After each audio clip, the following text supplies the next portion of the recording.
नमस्कार दोस्तों, आज बात करने वाला हूँ नोटिस के बारे में। नोटिस का ये केस स्टडी है जो कि सेक्शन 65 में आता है।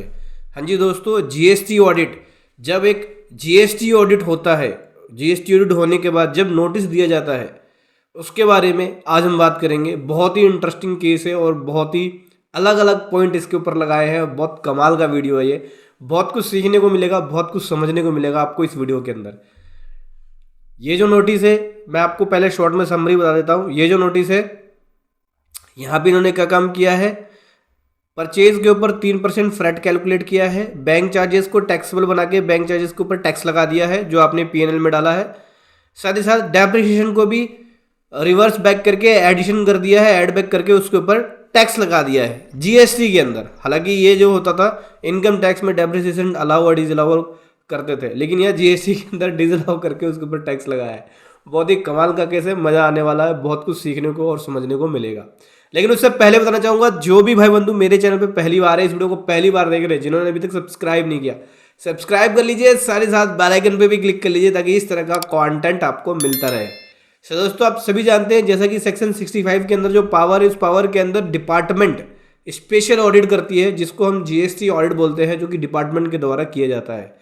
एक जीएसटी ऑडिट सीए करता है, पहले 2017-18 में सीए उसको सर्टिफाइड भी करता था। अब एनुअल रिटर्न जीएसटी और 9सी पे ही सीए जीएसटी ऑडिट कर लेता है, ठीक है, जब 9 और 9सी जाती है। तो एक जो जीएसटी ऑडिट का प्रोविजन है जो कि जीएसटी एक्ट में है, वो है सेक्शन 65 का, ठीक है, जो कि स्पेशल ऑडिट का प्रोविजन है।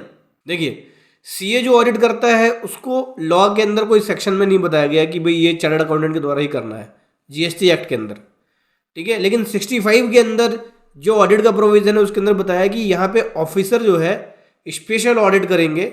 स्पेशल ऑडिट का प्रोविजन है, जब आपका ऑडिट कंडक्ट होता है तो एडिटी 01 आपको इंटीमेशन दिया जाता है कि भाई आपका ऑडिट होगा। उसके बाद ऑफिसर विजिट करते हैं, आपके बुक्स ऑफ अकाउंट को चेक करते हैं, आपके प्रेमिसेस पे भी विजिट करते हैं, जहाँ पे आपका लोकेशन है, बिजनेस रजिस्टर्ड प्लेस है, वहाँ आपके documents, books of account, purchase, sale, हर एक डॉक्यूमेंट को देखते हैं। उसके बाद वो ऑडिट करते हैं, उसके बाद अपना वो ऑब्जर्वेशन देते हैं, नोटिस के रूप में दे सकते हैं। जैसा कि नोटिस दे रहे हैं, अभी डिमांड जमा कराने से पहले या डिमांड ऑर्डर देने से पहले एक नोटिस देंगे, वो जो प्रॉपर अपना प्रोविजन है जीएसटी एक्ट के अंदर।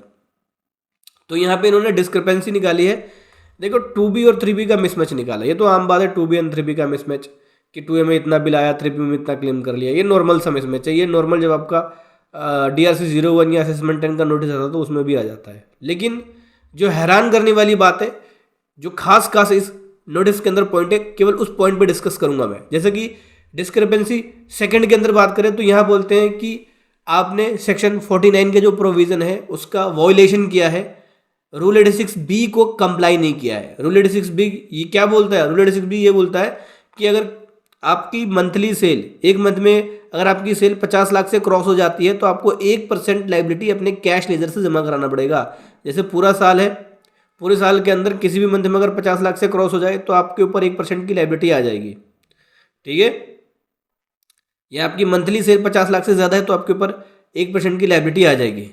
तो यहाँ बोल रहे हैं कि रूल 86 का वॉयलेशन किया आपने, आपकी जो है मंथ के अंदर 50 लाख से सेल एक्सीड हो गई है, जिसकी वजह से आपके ऊपर टैक्स की लायबिलिटी बनती है 1% रूल 86B के अकॉर्डिंग। ये इन्होंने टैक्स कैलकुलेट करके दे दिया, टोटल 9,99,000 का, ठीक है। अब यहाँ पे अपने आप को डिफेंड कैसे करेंगे, कैसे बचाएंगे और कैसे इस प्रोविजन से बचा जाएगा। का जो प्रोविजन है उससे ये बचने का तरीका सबसे पहला है कि अगर आप इनकम टैक्स 1 लाख से ज़्यादा पे कर रहे हैं एक साल के अंदर, वो भी लास्ट 2 ईयर में आपने अगर पे कर रखा है, 1 लाख से ज़्यादा इनकम टैक्स पे कर रखा है लास्ट 2 ईयर के अंदर, तो आपके ऊपर रूल 86B अप्लाई नहीं होगा। उस केस में आप बता सकते हैं कि भाई मैं 1 लाख से ज़्यादा इनकम टैक्स पे कर रहा हूँ। आप अपनी ITR की कॉपी, बैलेंस शीट की कॉपी, चालान कंप्यूटेशन वो साथ में लगा सकते हैं, ठीक है। दूसरा, अगर आपका जीएसटी के अंदर रिफंड बनता है, आप रिफंड क्लेम करते हैं, आपको कभी टैक्स लायबिलिटी पे करने की जरूरत ही नहीं पड़ती, कैश से ITC से ही एडजस्ट हो जाता है, तो उस केस में भी 86B अप्लाई नहीं होगा, आप जीएसटी रिफंड क्लेम कर रहे हैं तो। और एक तीसरा जो बचने का पॉइंट है, अगर आपकी 50 लाख से सेल कम है उस महीने में या उस ईयर के अंदर किसी महीने 50 लाख से सेल क्रॉस नहीं हुई है, तो आपके ऊपर रूल 86B अप्लाई नहीं होगा। जैसा कि इन्होंने जो नोट डाउन किया वो ये बोल रहे हैं कि 50 लाख से ज़्यादा है। तो यहाँ पे जो टैक्स पेयर है वो 1 लाख से ज़्यादा इनकम टैक्स पे कर रहा है, वो भी लास्ट 2 और 3 ईयर के अंदर 1 लाख से ज़्यादा ही पे किया है, तो इसके ऊपर 86 भी अप्लाई नहीं होगा। यहाँ पे इस प्रोविज़न के अंदर ये इससे बच जाएगा, इसका वॉयलेशन नहीं होगा। ठीक है। थर्ड डिस्क्रिपेंसी की बात करें तो इन्होंने फ्रैट के ऊपर लगाया है। ये बोल रहे हैं कि प्रॉफिट एंड लॉस अकाउंट के अंदर परचेज आपने यहाँ पे 22 करोड़ 14,54,000 रुपये दिखाया।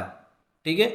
उसके बेसिस पे जो परचेज से रिलेटेड एडिशनल एक्सपेंसेस होते हैं, जैसे कि फ्रैट 3% कैलकुलेट किया जा रहा है परचेज के ऊपर, तो 3% यहाँ पे इन्होंने कैलकुलेट किया लगभग 66,43,000 रुपये। बोल रहे हैं कि ये वाला जो अमाउंट है ट्रांसपोर्टेशन कॉस्ट और लॉजिस्टिक कॉस्ट वो आपकी होनी चाहिए, जो कि ये आपने दिखाया नहीं है, इतना फ्रैट आपने नहीं दिखाया है, तो इसके ऊपर फ्रैट के ऊपर टैक्स कैलकुलेट होगा प्लस इंटरेस्ट वगैरह कैलकुलेट होगा। तो इन्होंने फ्रैट के ऊपर देख सकते हैं लगभग यहाँ पे फ्रैट के ऊपर कैलकुलेट कर लिया है, 3% फ्रैट कैलकुलेट किया। टैक्स पे देख सकते हैं, टैक्स यहाँ पे 66,43,000 का बनाया, इंटरेस्ट बनाया, टोटल डिमांड यहाँ पे जो लगा दी है लगभग बहुत सारा डिमांड लगा दिया, 1,03,80,000 समथिंग का यहाँ पे इन्होंने फ्रैट के ऊपर डिमांड लगा दी। अभी हम बात करते हैं कि क्या ये सही है, क्या ये जीएसटी लॉ के हिसाब से है। तो दोस्तों आपको बता दूं, इस तरह से फ्रैट को कैलकुलेट करने का कोई भी लीगल बेस नहीं है। जीएसटी लॉ के अंदर कोई भी इस तरह के प्रोविजन नहीं है। सप्लाई की कैलकुलेशन सेक्शन 7 के अंदर है, जो कि सप्लाई की डेफिनेशन के अंदर बताया गया है। सेक्शन 7 के अंदर डेफिनेशन बताया गया है कि कौन कौन से केस में सप्लाई कैलकुलेट होगी, लेकिन इस तरह से परचेज के ऊपर 3% फ्रैट निकालना, इसका कोई भी लीगल वेस नहीं है, कोई भी लीगल प्रोविज़न नहीं है इसके लिए, इसको कंसीडर नहीं किया जा सकता।